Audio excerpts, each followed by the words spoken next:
dating can be amazing, but let's be fucking for real. Patriarchy and misogyny shows up everywhere. Even when you're looking for love. Like, I just want my day to end and I'm able to get on the phone with my partner and then we sort of like debrief. I go over or they come over for cuddles and like whatever. But if you're a woman out there and you feel as if you've been shrinking yourself to fit into a man's idea of a great girlfriend, this episode is definitely for you. So let's get right into it.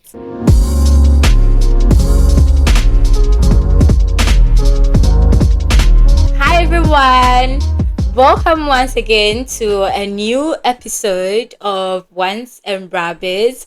As usual, it's me, Gail, and my gorgeous co-host with the cat ears. The cat ears, yeah. How are you, Gail? I'm as good as the world right now can allow me to be because I think everything is going to shit. Yeah, the world is on fire at every Mhm. front, actually. Yeah, thanks to a bunch of men who cannot regulate their emotions and won't go to therapy. Right. So very Yeah. close to me, there's unrest in Togo hmm because the current president has been in power for like years, and before he was in power, his father was in power. So Mm. basically, they are turning it into like A dynasty. yeah, a dynasty, like basically. And so I think I've not really read into it a lot, but I think I saw one of the articles I read was talking about how he actually was looking to pass a law that says that he cannot be voted out of power. Mm. Like he's not going to allow elections anymore or something of that sort. So people started protesting and hmm there's police brutality actually Mm. going on. At some point, internet was cut. Mm. The government's communications is telling the outside world that or the videos that are circulated of police assaulting citizens are old videos, and at some points they even said it's AI. Can you fucking believe that it's Yeah. AI? I mean, I am a staunch believer in ACAP. All cops are bastards, in a sense that I Mm, think police, they do not serve the people. They serve the no. establishment, they serve the rich, Yeah. they serve the government, but they do not serve regular people like us. It Mm, reminds mm, me of that one video in New York where a bunch of police officers, they were just gathering around a cyber truck to protect the Cybertruck rather than actually serving the people in the community. So I do not trust police. I do not trust uh, cops. I understand. I totally understand. Yeah.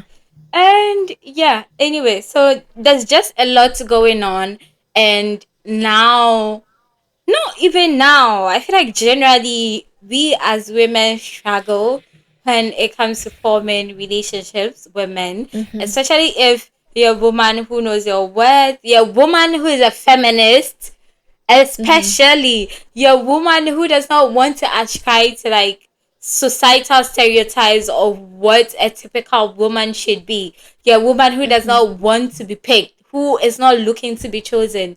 It gets so hard to Yeah. get a man who gets it. So from your personal experience, Kat, how does misogyny and patriarchy present in relationships? Oh, I feel like it's so difficult to unlearn misogyny, to take away the power imbalance in a relationship because it goes from every single level, right? It goes from the Mm, whole norms of who's doing the chasing, and it goes into the whole I'm a provider, I will pay for dinner, or you will pay for dinner. It's Mm. like a song and dance where there are a lot of social expectations to that. So I feel like navigating it, and it's something that I still am trying to navigate, as in navigating dating as a feminist, navigating dating Mm.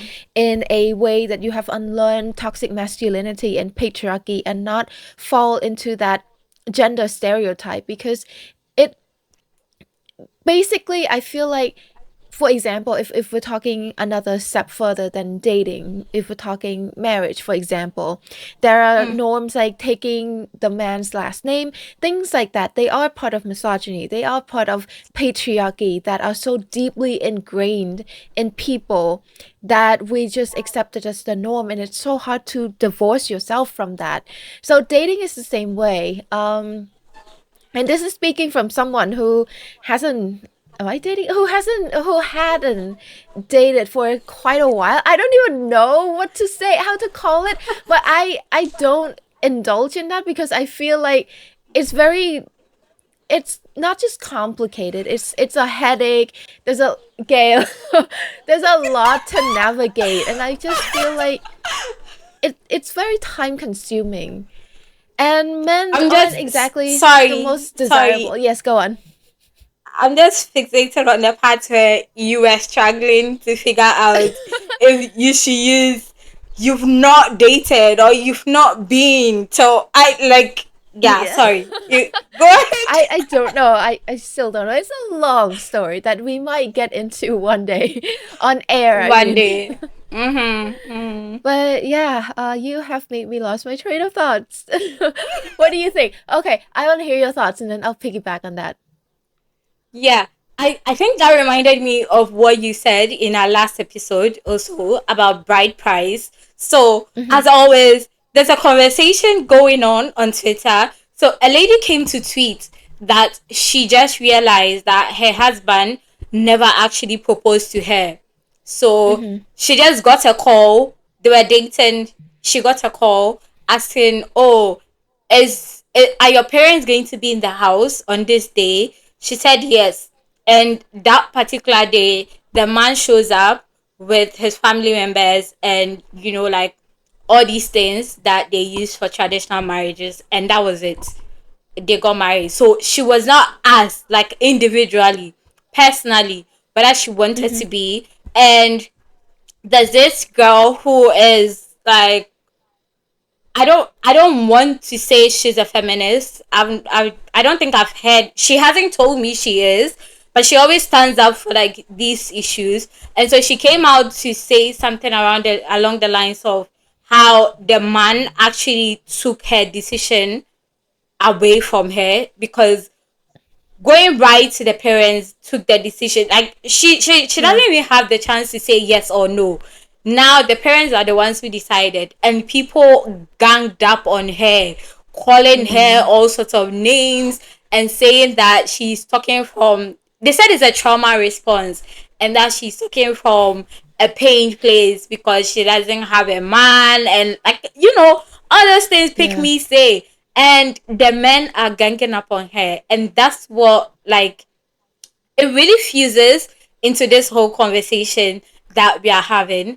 And also it's difficult um to take patriarchy and misogyny out of relationships because a lot of times when you're in a relationship, a lot of the emotional labor is actually on women. So Yeah. you're planning dates, you're the one planning dates, you're the one, always checking in with them, making sure that, are we okay? Are we good? Like a lot of times, anyway, in a lot of relationships, women carry a lot of the emotional labor.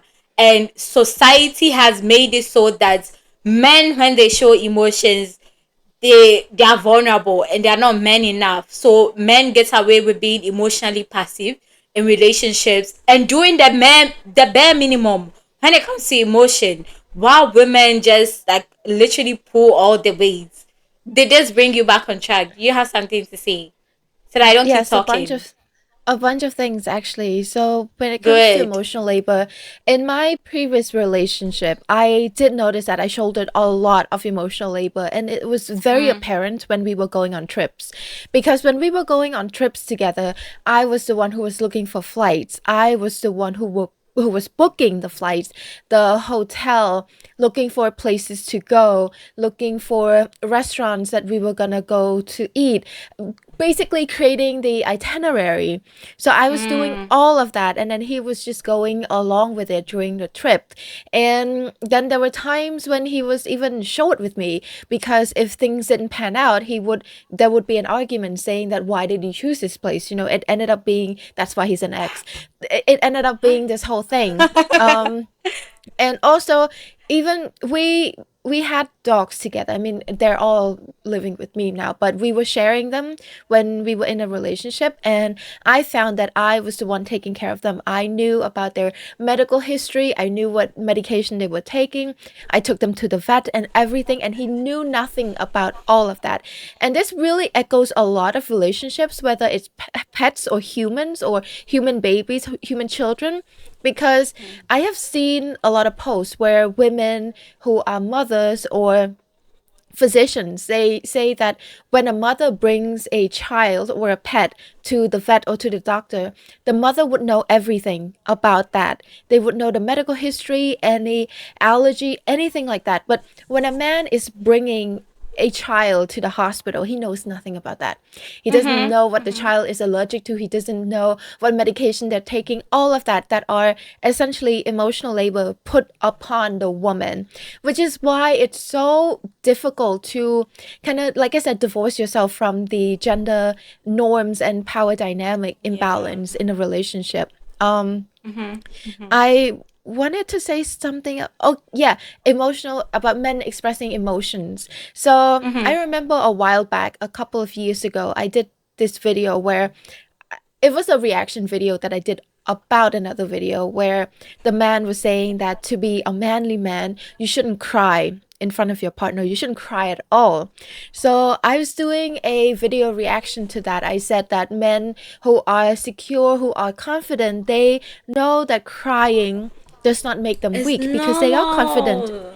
Exactly. They are confident in their manliness. And a lot of people, including women, came into the comment section saying that I never want my man to cry. I want my man to be strong, to be protecting me. If a man cries, then I would look at him as weak. Things like that, that men and women are perpetuating in terms of patriarchy, which is why we say that patriarchy harms men and women, right? So in a Mm-hmm, mm-hmm. relationship, it's the same way, where going back a little bit to what we were saying about the current situation around the world, it's because these men were never taught a way to regulate their emotions and to go to Emotions. therapy. Mm. So they decide that if they feel some type of way, they would go to war. Clock kids. If they feel some type of way, they would just, I don't know, rally the military or whatever, or in a very smaller way, they would go punch a wall in order to Mm. express their emotion because of that. Yeah. And one other point, just to add on to like how patriarchy and misogyny manifest in relationship, is a lot of men expecting servitude from women instead of Mm-hmm. partnership. So when you're in a relationship with a man, I I saw a tweet of someone saying that they don't think it's ever going to be possible to totally divorce patriarchy if you are a woman in a relationship with a man. And maybe that's also something to think about, because like a lot of women like have just been programmed in so many ways to do things to please men, to do things to ensure that men are okay. Like even me, for instance, there are times I realize I'm doing something for a man and I need to take a step back and rethink. Like, okay, why am I worried about whether this person has eaten? Why am I like it's a grown this is a grown adult. And you see, I feel like caring for someone and shouldering all this responsibility is different. Caring for someone means it's not coming with any expectations. is not coming with you feeling like you are obligated to. Mm-hmm. But when it's a responsibility, then you are just stuck in this, I don't know, emotional burden of I have to do this. I have to check. I need to check whether this person has. Then at that point, I feel like you are a mother to the man. You are just mothering the person. So a lot of men expect that as a woman, as a good woman, as a great girlfriend, you need Yeah. to cook for them. They have to come back from work and like food is ready. You need to wash their clothes. There are actually men on this godforsaken internet who say they'll never buy a washing machine or buy a dishwasher because they are going to get married. I see men being like, oh, I don't really eat well. I can't wait to get married. Like, nigga, what the actual fact, actually? Because I cannot even wrap my head around it. So I have a couple of thoughts about that as well. Let's talk about the whole caring about someone versus emotional labor for a bit. And we have talked about this privately extensively about me Yeah. stressing out over whether something is communication or whether something is taking on emotional labor, right? And I feel like it is important to be conscious of that, but I also don't want people to over analyzing it like I have been doing. As in every step you're like, oh my god, am I doing emotional labor for a man, or am I just communicating my needs and my wants? And I think that that's very important. But what I have realized that if it's caring for someone, if it's communication, it should be reciprocal. For example, take the example of you saying, asking if you've eaten, things like that. If it's reciprocal, if you have asked them, your partner, and they have asked you in return, then it's not really about you shouldering on that all the time, because it's more like a caring kind of way, like you just want to check in with your partner, right? It's the same with other stuff, like going on a trip. Then you split the labor. You book the flights, but then the other person creates the itinerary. All of that. It's about reciprocal and it's about communication. If you feel like you're shouldering on a lot of things that it has become an emotional labor on your part, you need to communicate that and see how your partner responds to it. If they are dismissive of that, if they are defensive of that, then that's a red flag. Second point about buying washing machines. So I saw this post years back where this man, he posted that if I'm if I'm paying $20,000 as a bride price for a woman, I would expect her to know how to cook, clean, wash the dishes, do the laundry. He put a whole list in there. And my question to him was, if you are gonna spend $20,000 on all of that, expecting a woman to do all of that, why don't you save up that money to buy a washing machine, to buy a dishwasher, to pay for a cook, to pay for all of that, instead of shackling a woman into your servitude, into serving you for the rest of her life, while also impregnating her and essentially ruining her life? Why don't you Her just go life. mind your own business and leave her alone, you know? Yeah. I I think it just comes down to the power dynamic, the fact that then Yeah. they have the upper hand and they can do this to this person. So just building on your first points about red flags, what are some general red flags that feminists and women in general can look out for, like in the dating world? I know, like, we are all out here, like, in our own very little way. We want companionship, we want love, and like, what are some things that women in general can just look out for? Before we go into red flags, I want to preface this by saying that men, in some cases women, but we're talking about men here, can be deceptive. So just because they don't show any red flags in the beginning does not mean that they don't have any red flags. People can mask, especially if their intent is to trap you, right? Because I have heard stories of men being fantastic, being like the best, the dream man, but they're love bombing you, or they are molding themselves into this ideal person because they want you to fall in love with them, and then they only show their true colors when you are pregnant and trapped, for example. And that's a little bit too late for that. I mean, you can still get out of a marriage or a relationship, even if you have children together, but it's trickier. So essentially, they, baby trap you. Mm-hmm. And especially dating as a feminist is tricky because there are certain men, and I think I saw this term the other day. I forgot what it's called, but a lot of men, a lot of conservative men now are targeting feminists by Mm. pretending to be woke, by pretending to be Yeah, progressive. to be And progressive. exactly, they embody the traits and characteristics that they think feminists would want so that they can get said feminist because they want to break her, because they feel like dating a traditional quote unquote woman is not challenging enough, so they Enough. want to find that freedom, that independent woman, and break her spirit. It's a thing, it's happening, which is why I think dating is a terrible thing right now, because why is it like this? But yeah, Yeah, maybe we so shouldn't. date, yes. Maybe we should. Yeah. But yeah, all of this is to say that if you fall for these red flags, so if you end up dating someone like this, it's not your fault. Sometimes you Mm. just don't Mm-hmm. see it. Sometimes it's easy to overlook. Sometimes maybe you feel lonely and you see red flags as yellow flags and you think that I can fix him, things like that. So it's not your fault if you date a terrible man. Um, anyway, going back to your question, I think I don't have a list at the top of my mind. Maybe I should have created a list before this, but I think, um, hmm, I am blanking out. I'll hear from you Should first. I? Let me. Yeah. Yes, please. So for me, one thing is first, like off the bat, a man who has rigid gender roles. So Mm-hmm. their expectations of me, like naturally, they think that naturally I should cook for them. Naturally, I should be the one doing all the cleaning in the house.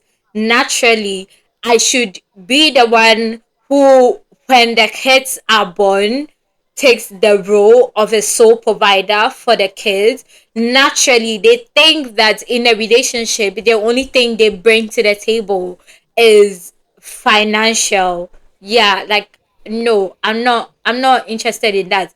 It feeds back into men thinking that when they are with a woman, it's servitude and not a partnership. I want you to think of me as your partner. This is something that we are doing together. It's not something that you are doing to me. You are doing for me. It's not something I'm doing for you. It's something that we are both mutually like benefiting from. First off. Secondly, men who do not believe in feminism. Because what the fuck? Men who do not believe in feminism and men who I feel like this ties together because a lot of times, if they don't believe in feminism and they don't believe in gender equality, whenever they say something disrespectful and you point it out, they tell you that you are too sensitive.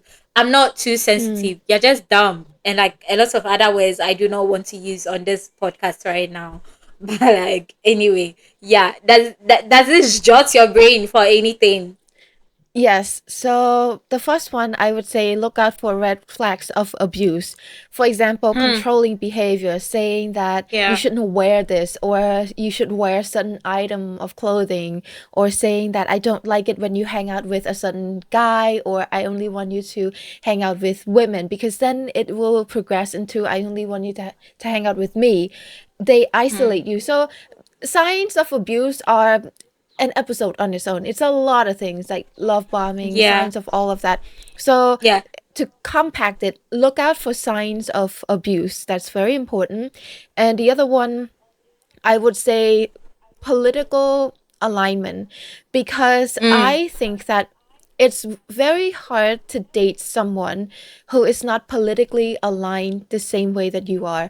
If, for Mm. example, you believe in trans rights, if you believe that trans people have the rights to exist, and Yeah. your partner or your date does not believe that, it's gonna be a big conflict there. Or if they don't believe in women's rights, when you are a woman, if someone invalidates your existence, your rights, then it's gonna be very difficult. And I know some people are gonna say, "Oh, I don't talk politics with my partner." No, everything is political. If you are able to say that I stay away from politics, I don't care about politics, it's because you are privileged. It's because you are not affected by policies. That is why you were able to say, I am apolitical. I don't believe that. I don't buy Yeah. that bullshit. I would also say look for emotional maturity in the man. Ideally, he should be going to therapy or he should have gone to therapy. But I know that therapy is expensive. Not everyone can afford that. But look for emotional maturity. Men who have done the healing or are doing the healing themselves. Men who know how to communicate. Communicate is very important. I mean, if you meet a guy who thinks the best way to let out his emotion is to punch a wall, that's a big red flag. So he should You be be able a to wall. use. You be the wall one time.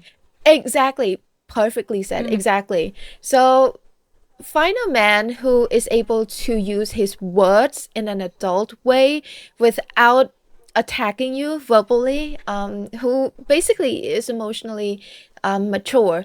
Um, oh, I should be noting this down because I thought of something else when I was speaking and then I completely forgot about it. I'll come back to it later. That's fine. So just feeding off like more signs of abuse when he belittles your career, he minimizes your career. You get a promotion, you do something great at work, you're telling him about it, and then he's like, "Well, this is nothing. Please run." That man is not like he's not looking out for your well-being. He's not looking out for your good. He's not looking out for anything that has to do with you going positively. A man who is hyper focused on sex as opposed to intimacy. So they just always want to have sex, and they also feel a sense of entitlement to your body just because Mm-hmm. they're in a relationship with you, like any type of relationship. Yeah, no, babe, run out of there, because even if you are not dating him yet and he acts like that, imagine you living in these parts of the world, then he goes to pay your bride price. Now he's going to think you're his property. You are going to be forced into sex literally whenever he feels like it. So yeah, no, definitely run. Has your brain reset yet? Yes. I when you were talking about men who only care about sex and not intimacy, I remember seeing a Reddit post a few days ago where this woman, she's in her early 20s and she posted asking Reddit if it's okay that her boyfriend wanted her to quit her job because now that she has a job, she is unable to have sex with him multiple times a day. And he said that it would be better if she would just The stay at home fuck? to have sex with him rather than going to her job, which basically is step one of isolating someone of abuse, right? Yes, Because she's gonna yes. be fully financially dependent on him, and now he's treating her like a sex object. So that is a red flag in and of itself. The point that I was trying to remember was look at his relationship with women in his life Women. who he is not sleeping with or who he has not slept with. So it can be his mother, his sister, or female friends that he has no feelings for. Look at his relationship and see how he treats them. Because if he does not have any relationship with any woman in his life that he doesn't want or hasn't wanted to sleep with, it's a red flag. Because why is it that you cannot maintain a relationship, platonic relationship with women in your life? True. And this just brings me to something. So there are actually women out there who say that, I want my man to only be nice to me, and I do not want him to be nice to other women. Like, babe, that's definitely not what you think it is. Because what happens on the day that he does not like you? How Mm-hmm. do you think he's going to treat you then? Because this man is not going to like you every single day. Even you are not going to like him every single day. So if you're out here looking for a man who only likes you and treat other women like trash, you really need to assess yourself. Go to therapy. Like, you need some healing, honestly. And Look, I I did, want to interject a little bit. That mm-hmm, trope only works in fiction, in books. You know, Grumpy versus Sunshine. You know, that guy when he's yeah. grumpy with everyone, he hates everyone. He doesn't talk. He's kind of a little bit mean to everyone. But then when he meets the main character, he falls in love with her. He's nice, especially in fantasy, where he would be willing to kill anyone but her. It works in books. It does Mm. not work in real life. The And morally gray characters. yes, the morally gray character, you do not want to Mm. date a morally gray man. You do not want that. So keep it in fiction. Don't desire that in real life. No. Mm, mm, mm. I agree. Also, more signs of abuse when he wants to know where you are every time, but Mhm. it's not in an I just care about you and no kind of way. He just wants to control your situation. That's weird. Putting a tracer on your phone, checking your phone, like, babe, please, privacy. You need to be your own person, okay? So, with all these red flags that we've put out there, Kat, in your ideal world as a feminist, what would dating look like? Like, what at what point, what signs are you going to see for you to feel like, okay, yeah, now I can really just relax and love this person and let this person love me? I don't know, Gail. I'm not the right person to be asking this because I have not been in a relationship for years and I don't think I'm And actively dating either. see, no, ways. See, both of us. And I think that's why this is great for us to answer. Let's be the Lulu, okay? Let's be the Lulu. So uh ideally, ideally. Let me just give you one point. So it's okay. basically as like counteracting what we already said before about how patriarchy presents. So, for instance, you will not you will want someone who will want to share the emotional labor in a relationship. So you don't want to be a caretaker. You want to be a care partner. For instance, that's Mhm. that's one way to look at it. You don't want to be in a relationship where you are financially dependent on a man, or for a man to even think that you should leave your job and stay home because they want to have sex. The fuck? I'm still thinking about that. So I'm gonna say something that's probably controversial. That's fine. I I have seen other people, and I kind of agree. I've seen other women say that a successful relationship, especially if you're a feminist, is a relationship where it's kind of like the Adams family, Morticia and what's his name?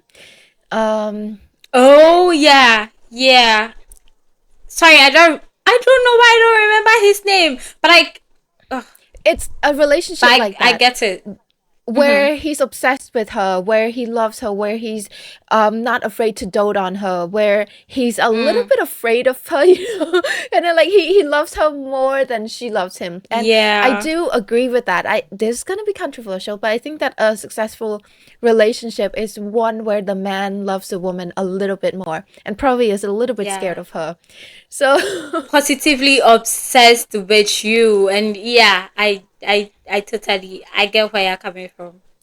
because I feel like in a relationship where the woman loves the man, if it's a heterosexual relationship, where the woman loves the man more than he loves her, because women have a tendency to be giving, right? We give and Mm, give and give, not because it's our nature, but because we were conditioned by society to give our all. So in a relationship where the woman loves the man more and she's giving everything, but he doesn't reciprocate, he doesn't match her energy, it's gonna be it's not going to be a balanced relationship. It's going to be one where she's going to end up hurt. It's going to be one where it's not going to be stable. But then if it's a relationship where the man loves her more, then I feel like it balances the conditioning that society teaches us about women always being the giver. So mm-hmm, for mm-hmm. me, that would be ideal. And of course, a Yeah. bunch of other things, Okay. but we're just capping it down a little bit. Yeah. Yeah, I totally agree with you. But like just to go off my list, what I just said, I would not want to be a caretaker. I would want to be a care partner where we give each other like the same energy. It's reciprocal. I do not want a man who has like a very minded way of thinking about gender roles and Mm-hmm. consent and intimacy, because that's very important to me. I want a man who also believes in individualism. Like, I'm Mm-hmm. my own person, and I'm not going to stop being my own person just because I'm in a relationship with you. Yeah, like, no. I want a man who is going to celebrate my wins, and like Kat says, a man who is positively obsessed with me and a little bit scared of losing me, because if they lose me, their life practically ends. Like, basically. So yeah, I totally. So just I just mentioned individualism. So I feel like a lot of times when women, also because of what you said, women are conditioned to just like give. It's not a natural disposition. It's just socialization. Women are Mm-hmm. conditioned to give. A lot of women tend to shrink themselves. They even lose themselves when they are in relationships. So just to end this episode, what are some pointers you have for women out there navigating the dating world in keeping their sense of self? I feel like I want to add a little bit to the whole obsession level. Obsession in a healthy amount, not Joe Goldberg kind of obsessed, not like you kind of obsessed, but obsessed with Yeah, you no. with boundaries and with consent. Mm, yeah, Not don't go yeah. Joe Goldberg on anyone. That's not cute. Um, all right, losing your sense of self. I believe it's very important that you have your hobbies, you have your whole life, your own life. Mm, Don't give up, don't drop everything for a man or for your partner. If you whatever hobbies you have, keep doing them.